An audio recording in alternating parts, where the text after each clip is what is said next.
Hello friends, welcome back to my channel education MCQ booster.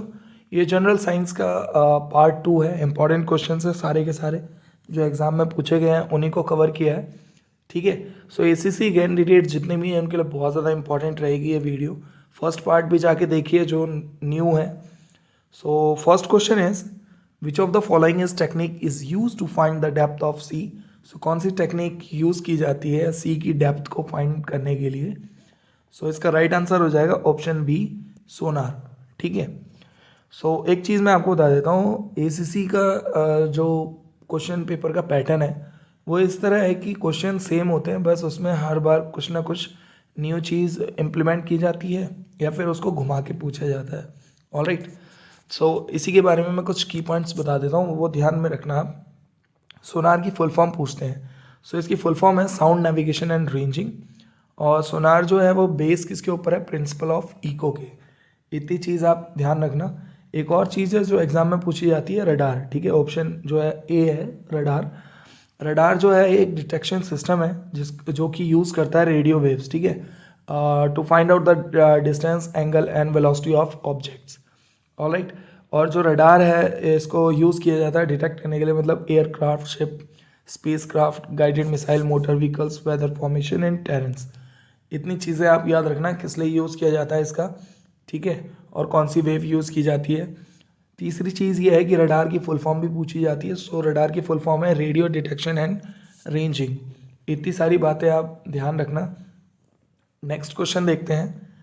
The temperature of the sun is measured with. So जो sun का temperature है उसको major कौन से instrument की help से किया जाता है। So option C is the right answer, pyrometer. Alright, sun से रिलेटेड ज्योग्राफी में कुछ क्वेश्चंस पूछे जाते हैं जीके के, वो मैं आपको बता देता हूँ। हमारे टाइम पे भी पूछे गए थे, वो भी मैं आपको बता देता हूँ। अर्थ की जो करंट डिस्टेंस है अभी सन से, वो है 150 मिलियन किलोमीटर। सो ये पूछा जाता है कि अर्थ और सन के बीच का जो डिस्टेंस है वो कितना है। सो 150 मिलियन किलोमीटर्स अप्रॉक्स मान के चलो। और ये भी पूछ लिया जाता है एस्ट्रोनॉमिकल यूनिट क्या होती है। सो जो एवरेज डिस्टेंस होती है अर्थ और सन के बीच की, उसको बोलते हैं एस्ट्रोनॉमिकल यूनिट। हमारे टाइम पे ये पूछा गया था फेरलियन और एफेलियन। ठीक है, ये पॉइंट्स जो है ये बताता हूँ। फेरलियन एक ऐसा पॉइंट है जहाँ पे अर्थ जो होता है वो बिल्कुल क्लोज होता है सन के। ठीक है, और कौन सी तारीख को होता है, 3 जनवरी को होता है। और जो डिस्टेंस होता है इन दोनों के बीच का वो होता है 147.5 मिलियन किलोमीटर। या तो ये डिस्टेंस पूछा जाएगा कि जब अर्थ सबसे क्लोज रहती है सन के, सो डिस्टेंस दे देगा आपको 147.5 किलोमीटर और 152, 150, 149। सो फेरिलियन पॉइंट हमेशा ध्यान रखना, जब अर्थ क्लोज रहती है सन के तो उसकी डिस्टेंस कम होती है 147.5 मिलियन किलोमीटर। या तो इस तरीके से पूछेगा, नहीं तो इस तरीके से पूछेगा कि जब अर्थ क्लोज होती है सन के, सो कौन सा पॉइंट होता है। सो वो होता है पेरिलियन पॉइंट। ठीक है, और 3 जनवरी ये डेट याद रखना आप। नेक्स्ट है एफिलियन पॉइंट। सॉरी, एफिलियन पॉइंट जो होता है वो क्या होता है, जब अर्थ जो है वो सन से दूर रहता है। ठीक है, और कितना डिस्टेंस होता है उस टाइम, 152 मिलियन किलोमीटर्स का डिस्टेंस होता है, ये ध्यान रखना। और ये कब होता है, 4 जुलाई को होता है, जब अर्थ जो है सन से दूर डिस्टेंस पे रहता है। ठीक है, फारदेस्ट डिस्टेंस पे रहता है। ऑलराइट, और लास्ट पॉइंट यहाँ पे कवर किया है मैंने, स्पीड ऑफ अर्थ जो है फास्टेस्ट रहती है फेरलियन पॉइंट पे और स्लोवेस्ट रहती है एट एफिलियन पॉइंट पे। ठीक है, इस पिक्चर के माध्यम से भी आप समझ सकते हैं जो चीज़ मैंने आपको समझाई वो। नेक्स्ट क्वेश्चन देखते हैं। हाँ, एक और चीज़ जो न्यू सब्सक्राइबर्स हैं उनके लिए मैं बता देता हूँ, ये जनरल साइंस का इंपॉर्टेंट क्वेश्चंस का पार्ट 1 है, इसको भी जाके देखिए। ऑलराइट, और नहीं तो सिर्फ 1.5x की स्पीड में डेली कम से कम सुन लीजिए, बिकॉज जितना आप सुनेंगे उतना ज़्यादा आपको नॉलेज गेन रहेगी। ठीक है, नेक्स्ट क्वेश्चन देखते हैं। Graphite is used in nuclear reactor. जो ग्रेफाइट यूज़ किया जाता है न्यूक्लियर रिएक्टर में, वो किस लिए किया जाता है। सो इसलिए किया जाता है for reducing the velocity of neutrons. Option D is the right answer. कुछ की पॉइंट्स बता देता हूँ जो एग्जाम में जीके के पर्पज से भी पूछे जाते हैं। सो न्यूक्लियर रिएक्टर्स जो हैं वो डिवाइस है इन विच जो कि न्यूक्लियर चेन रिएक्शन को कंट्रोल करते हैं। ठीक है, न्यूक्लियर रिएक्टर्स जो है वो वाइडली यूज़ किए जाते हैं जनरेटिंग इलेक्ट्रिकल एनर्जी, ये ध्यान रखना आप। और ऑल न्यूक्लियर रिएक्टर्स जो होते हैं वो बेस होते हैं किसके ऊपर, न्यूक्लियर फ्यूजन के ऊपर, और using uranium as a fuel उसमें यूज़ किया जाता है। अब यहाँ पे जीके के पर्पज से जो एग्जाम में पूछा गया है अभी तक कि एशिया का फर्स्ट न्यूक्लियर रिएक्टर कौन सा है, सो वो है अप्सरा। ठीक है, इसको बिल्ड किया गया था 4 अगस्त 1956 में। कहाँ पे, Trombay campus of Bhabha atomic research centre में। ठीक है, और इसको इनाग्रेट किया गया था फॉर्मर प्राइम मिनिस्टर जो थे हमारे पंडित जवाहरलाल नेहरू के द्वारा 20 जनवरी 1957 में। ठीक है, इतनी सारी बातें आपको ध्यान रखनी है। नेक्स्ट क्वेश्चन देखते हैं। Mass of a body on the moon is mass on the earth. So जो बॉडी का मास होता है मून पे और अर्थ पे क्या होता है, वो डबल होता है, इक्वल होता है, या 1/6 हो जाता है। ठीक है, या इनमें से कोई भी नहीं। तो मैं आपको एक चीज़ बता दूं, इसका राइट आंसर है ऑप्शन बी।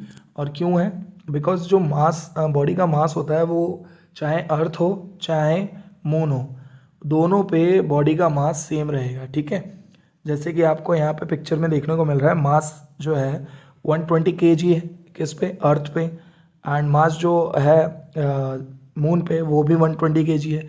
ठीक है, इतना ध्यान रखना, मास कभी चेंज नहीं होता बट वेट चेंज होता है। ऑल राइट, ये चीज़ आपको ध्यान रखनी है। तो वही चीज़ें मैंने यहाँ पे भी लिखी हैं। नेक्स्ट क्वेश्चन देखते हैं। ड्राई पाउडर एक्सटिंग्यूजर कंटेन्स, जो ड्राई पाउडर एक्सटिंग्यूजर्स होते हैं, फायर एक्सटिंग्यूजर्स, ठीक है, हमारे आर्मी में तो बहुत सारे हैं। सो इसकी ड्रिल भी है और इसकी ड्रिल को हमेशा अटेंड करना चाहिए। सो इसका जो राइट आंसर है वो हो जाएगा आपका option c, sand plus baking soda होता है ड्राई पाउडर जो फायर एक्सटिंग्यूजर होता है उसके अंदर। ठीक है, यही चीज़ मैंने यहाँ पे लिखी है। और इसको कंट्रोल किया जाता है फायर एक्सटिंग्यूजर को, फायर को कंट्रोल करने के लिए। और एक ये पोर्टेबल और मूवेबल अपरेटस है जो कि स्मॉल फायर के लिए यूज़ किया जाता है। ऑलराइट, नेक्स्ट क्वेश्चन देखते हैं।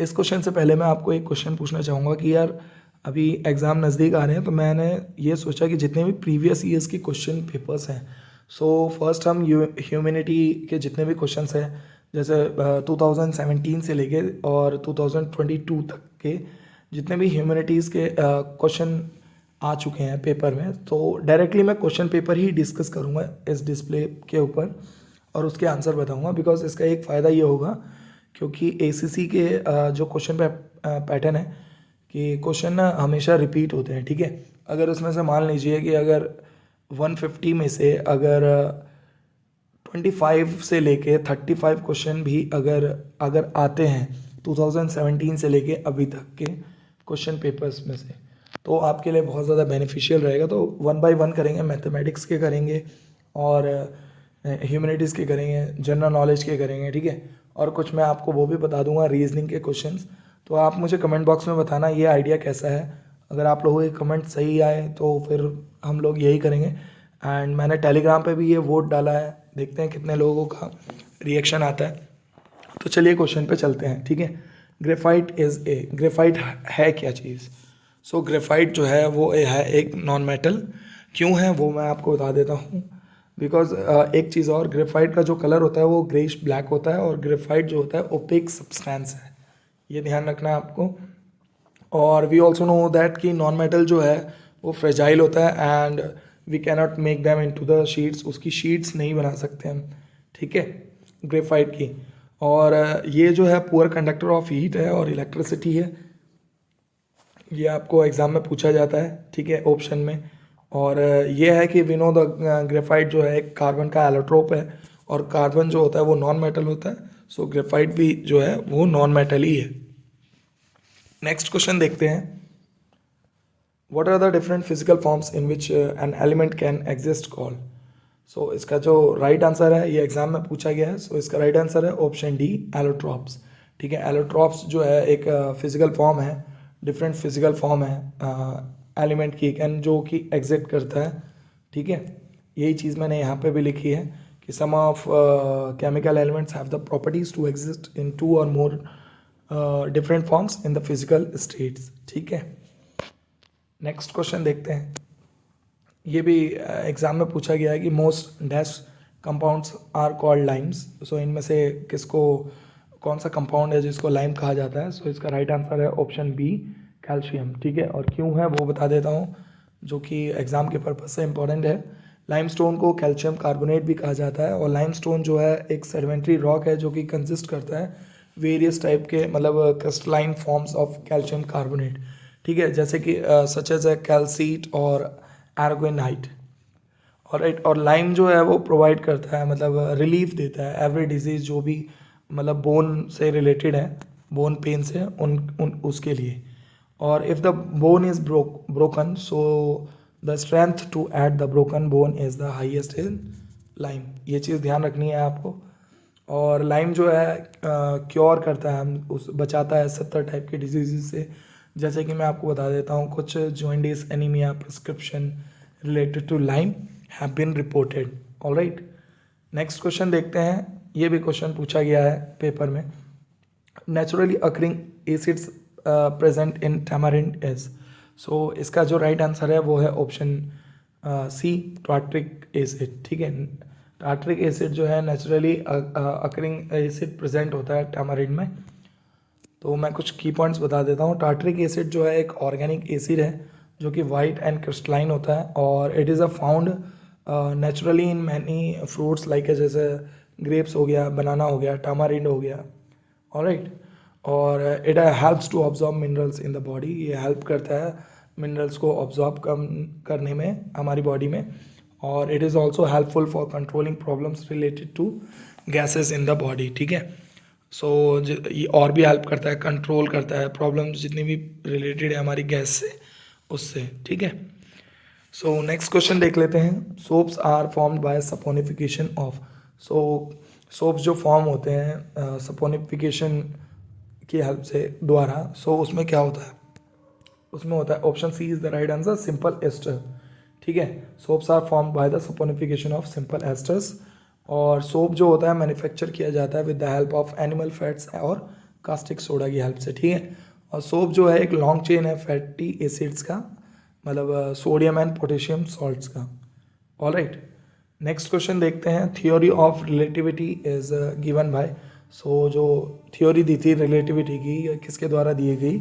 सो इसका जो राइट आंसर है वो है ऑप्शन बी, एल्बर्ट आइंस्टाइन के द्वारा ये थ्योरी दी गई। ठीक है, वही चीज़ मैंने यहाँ पे लिखा है कि जो the theory of relativity by Albert Einstein is the combination of two inter related theories, जो कि स्पेशल रिलेटिव और जनरल रिलेटिविटी है। Alright, next question is loudness of sound is measured in units of. ये भी पूछा गया question है। सो जो साउंड की लाउडनेस है उसको मेजर कौन सी यूनिट में किया जाता है?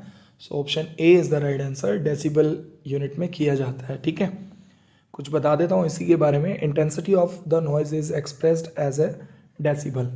It is measuring instrument is called decibel meter, and this unit is name after. जो ये यूनिट है इसको किसके बाद दिया गया? अलेक्जेंडर ग्राम बेल, जो honour of inventing the telephone and audiometer. ठीक है, और डेसिबल जो है 1/10 है of unit of bel. Next question is ants acid is. Ant acid क्या होते हैं? ये भी एग्जाम में पूछा जाता है, कॉमन क्वेश्चन है। So ants acid is formic acid होते हैं। ठीक है, the acid present in ant sting, जो उसके डंक होते हैं उसमें क्या होता है? फॉर्मिक एसिड होता है। और फॉर्मिक एसिड को सिस्टमेटिकली हम मैथोनिक एसिड भी कहते हैं, और is the simplest carboxylic acid होता है। ठीक है, it is also called as a formic acid, जिसका मॉलिक्यूलर फॉर्मूला यहाँ पे है, और ये चीज़ आपको ध्यान रखनी है। नेक्स्ट क्वेश्चन इज, अब हम कुछ फटाफट रैप अप कर लेते हैं वन लाइनर में, क्योंकि वीडियो ज़्यादा लेंथी हो जाती है। So wire of heater is made up of. So जो वायर होती है हीटर की, वो किस चीज़ की बनी होती है? सो वो बनी होती है निक्रोम की। ठीक है, how many chromosomes are present in human males? So कितने क्रोमोसोम्स प्रेजेंट होते हैं ह्यूमन मेल्स में? सो वो होते हैं 46। ठीक है, 23 के पेयर्स होते हैं ये। फिलामेंट जो होता है बल्ब का, वो किस चीज़ का बना होता है? सो वो बना होता है टंगस्टन का। Alright, the outer cover of a plant cell is called. उसको क्या बोलते हैं? जो आउटर कवर होती है प्लांट सेल की, उसको बोला जाता है cell wall. Next question is plaster of Paris is made from, plaster of Paris जो है उसको कैसे बनाया जाता है? सो इसका राइट आंसर है जिप्सम की हेल्प से। Dash is the most abundant metal on the earth, ये भी बार बार पूछा जाता है क्वेश्चन, ठीक है। So most abundant metal on the earth है aluminium. The types of mirror use in the headlamps of car is, so किस टाइप का मिरर यूज़ किया जाता है हेडलैम्प्स जो होती हैं कार की उसमें? सो वो किया जाता है parabolic concave mirrors. Who discover the antibiotic penicillin, ये भी पूछा जाता है क्वेश्चन। सो किसने डिस्कवर किया था एंटीबायोटिक पेंसिलिन? अलेक्जेंडर फ्लेमिंग ने। Next question is seismograph is use to measure, seismograph किस लिए यूज़ किया जाता है, किस चीज़ को मेज़र करने के लिए? सो इसका राइट आंसर है अर्थक्वेक को मेज़र करने के लिए। Name the metal that can easily cut with the knife, ये भी पूछा जाता है बार बार कि कौन सा मेटल है जो इजीली कट कर सकते हैं हम नाइफ से, जैसे कि पिक्चर में देख रहे हैं हम। सो इसका राइट आंसर है सोडियम, ठीक है। सोडियम एक हाईली रिएक्टिव मेटल है, इसको कैरोसिन में डिप करके रखा जाता है बिकॉज हाईली रिएक्टिव होता है, अगर इसको बाहर रखा जाता है तो फायर लगने का चांसेस होते हैं। नेक्स्ट है a reflection of an object is form in the human आई, जो रिफ्लेक्शन होती है ऑब्जेक्ट की और वो हमारी आंखों में बनती है, कहाँ पे? रेटिना में। प्योरेस्ट फॉर्म ऑफ आयरन, ये भी पूछा गया क्वेश्चन है 2-3 बार कि प्योरेस्ट फॉर्म कौन सा है आयरन का? सो वो है wrought iron. Alright, next question is dash known as the power house of the cell, ये भी पूछा जाता है, सबको पता होगा ये, माइटोकॉन्ड्रिया को power house of the cell कहा जाता है। Night blindness is cause due to the deficiency of, night blindness होती है किस चीज़ की कमी से? सो इसका राइट आंसर है विटामिन ए की कमी से। केमिकल फार्मूला पूछा जाता है लाफिंग गैस का, सो केमिकल फार्मूला है लाफिंग गैस का N2O। रॉकेट जो है वो works on the principle of, किसके सिद्धांत पे काम करते हैं? सो इसका राइट आंसर है Newton third law of motion, because reaction भी होती है और एक्शन भी होता है, ये पिक्चर में आपको देखने को मिल रहा है, ठीक है। So I hope you like this video, और जो मैंने आपसे क्वेश्चन पूछा था कमेंट बॉक्स में पक्का बताना कि हम ओरिजिनल पेपर्स के साथ अब रिवीजन करें, ठीक है। And thank you so much for watching this video, time लगता है वीडियो बनाने में, सो लाइक कर देना, कमेंट करना एंड सब्सक्राइब करना, शेयर करना। Thank you so much.